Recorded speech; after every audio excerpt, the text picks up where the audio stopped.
Hello, good afternoon. Ayan, meron po tayong nakitang case study.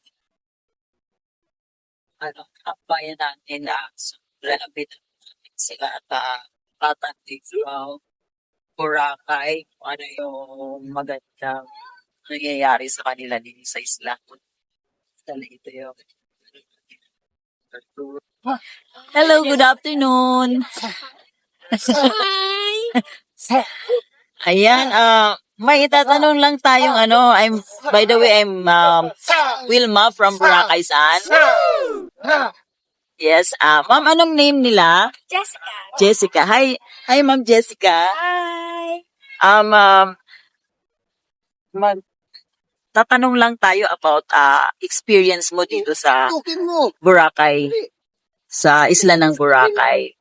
So far, nakaka 3 days na kami today.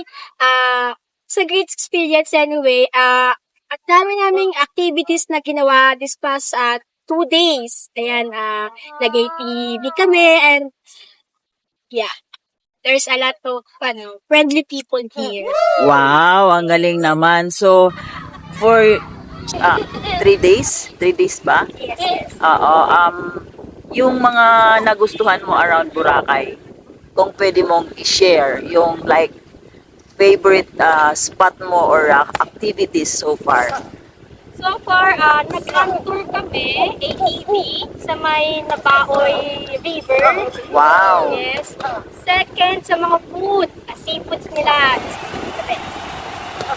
Third naman, mga places. Ayan, marami kaming island pa na iba't ibang islands na puntahan. Ayan for 3 days yan, nakapunta na sila sa kung saan-saan. So, ayan so we'll ask na lang kung compare sa ibang isla kung ano yung rate nila sa isla ng Boracay. Great! Hanggang ang island ba? 1 to 1 lang, 1 to 10. So, 1 to Kahit 10, ano lang. 11. Wow! Galing-galing. Ay, ang galing-galing naman ni ma'am.